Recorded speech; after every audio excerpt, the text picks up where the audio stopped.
Salam, bizim bugünkü dərsimiz bakteriyalar haqqındadır.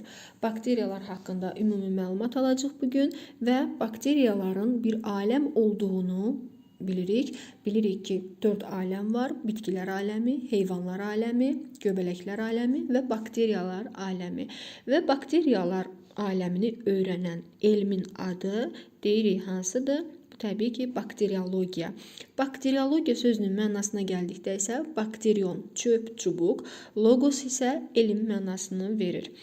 Gəlin ilk öncə baxaq görək bakteriyalar hansı qruplara bölünür. Bunlar arxibakteriyalar, oksifotobakteriyalar, əsl bakteriyalardır. Arxibakteriyalar əsasən metansintez edici bakteriyalardır. Oksifotobakteriyalar aerob, fotosintez edici prokaryotlar, siyanobakteriyalardır. Baxın, siyanobakteriyalar digər adı da əvvəllər kitablarda göy yaşıl yosun verilirdi.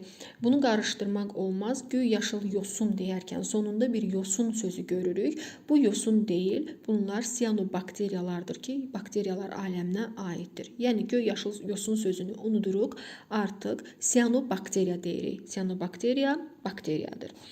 Və əsl bakteriyalar bunlar hansılardır? Anaerob və aerob heterotrofların, bəzən isə anaerob fotosintez edici avtotrof prokaryotların müxtəlif qruplarıdır.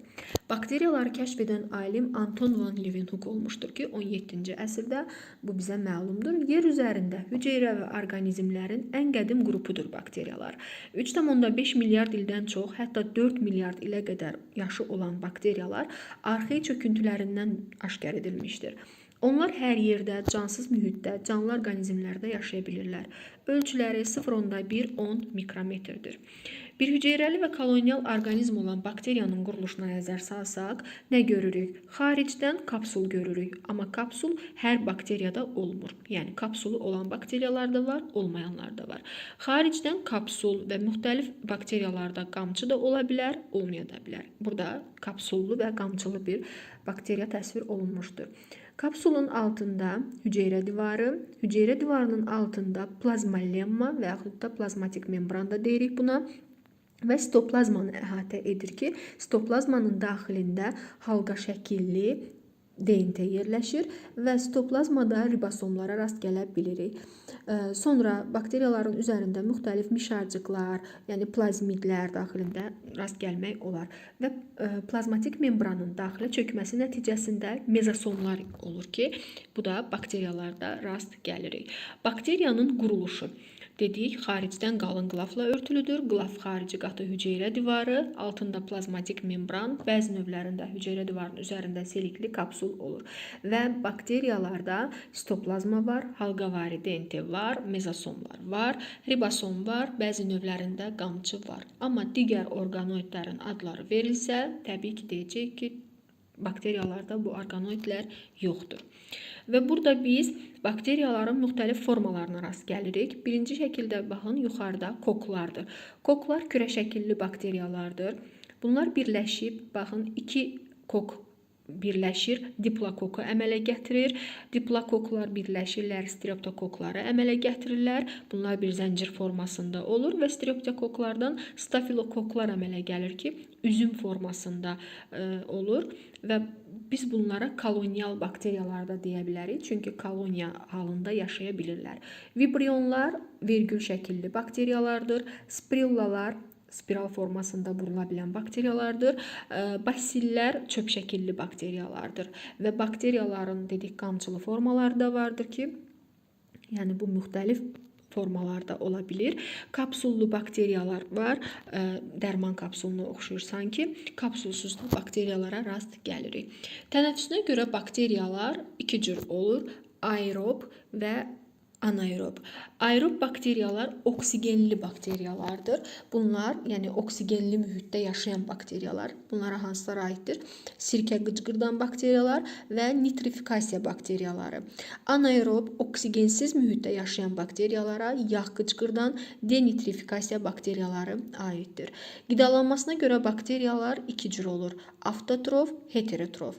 Avto bildiyimiz kimi özü özünə, trofi qidalanma, hetero müxtəlif, trofi Avtotrofi qidalanma. Avtotrof qidalanma iki cür olur: fototrof və xemotrof. Fototrof bakteriyalar, foto bilirik ki, işıq deməkdir. Trofi qidalanma, yəni işıqdan qidalanma, enerjini işıqdan alır. Xemotroflar isə kimyəvi reaksiyalar nəticəsində enerji əldə edir. Yaşıl, qırmızı siyanobakteriyalar fototrof bakteriyalara aiddir.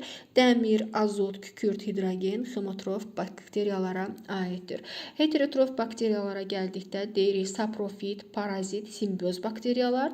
Saprofit bakteriyalara süd turşusu, sirkə turşusu, yağ turşusu, çürüdücü bakteriyalar, parazitlər. Simbiozlara isə yumrucuq, bağırsaq çöpü bakteriyalara aiddir. Bakteriyaların törətdiyi xəstəliklərdən danışsaq, bitkilərdə, almanın kökündə xərçəng, pambıqda hommoz, buğda, pomidor, noxud, xiyar, bakterioz, heyvanlarda qara yara, sibir yarası, taun, sakko, bruselyoz, insanlarda vərəm, taun, angina, skarlatina, sibir yarası, difteriya, vəba, bruselyoz, qarın yatalağı, göy öskürək, botulizm, tetanus və digər xəstəliklərə rast gəlmək mümkündür. Sibir yarası xəstəliyi, taun, difteriyanın xəstəliyi, yəni törədicisi çöp şəkilli, basil formalı bakteriyalardır. Bunları əzbər bilmək lazımdır, çünki testlərdə düşür. Vəba xəstəliyinin törədicisi vergül şəkilli vibrion bakteriyalardır. Şəkillərdə ardıcıl göstərilmişdir. Baxaq, deməli birinci oldu çöp şəkilli bakteriyalar, ikinci oldu vibrionlar, yəni vergül şəkilli bakteriyalar. Üçüncü şəkil isə angina xəstəliyinin törədicisi kürə şəkilli streptokok bakteriyalardır. Bakterial xəstəliklərin diaqnostikası, yəni necə müəyyən olunur? Bakterioloji müayinə, seroloji üsul, mikroskopik tədqiqat üsulu ilə. Bakteriyaların ifraz etdiyi toksinlər. Bunlar nə deməkdir? Bakteriyalar, yəni insan orqanizmində ümumiyyətlə canlı, heyvan fərq etmir. Orqanizmin daxilində toksinlər, yəni zəhərli maddələr buraxır. Bunlar iki cür olur: endotoksinlər və eksotoksinlər. Endotoksinlər bakteriya hüceyrəsinin dağılması nəticəsində əmələ gəlir. Endo nə deməkdir? Yəni daxildə bakteriya hüceyrəsi dağılır və oradan zəhər xaric olur ki, bu da zəhərləyə bilir, yəni orqanizmi. Eksotoksinlər isə bakteriyanın həyat fəaliyyəti nəticəsində, yəni bakteriya insanın, heyvanın, canlının fərq etmir, orqanizmin daxilində, yəni həyat fəaliyyəti nəticəsində yaydığı toksinlərdir. Bakteriyaların çoxalmasına gəldikdə isə bakteriyalar əlverişli şəraitdə 20-30 dəqiqədən bir sadə bölünmə ilə çoxalırlar. Yəni bu nə mitoz bölünmədir, nə meyoz bölünmədir, nə də amitoz. Bu sadə bölünmədir sadəcə. Sadə bölünmə deyərkən nə başa düşürük? Sadə bölünmə 1-dən 2-si, 2-sindən 4-ü, 4-dən 8, 8-dən 16, 16-dan 32, 32-dən 64 bu formada arta-arta gedir. Yəni 20 dəqiqədən bir götürsək, bir bakteriyadan 1 saat ərzində 8 bakteriya əmələ gələcək. 2 saat ərzində desək, bir bakteriyadan 64 bakteriya əmələ gəlmiş olacaq.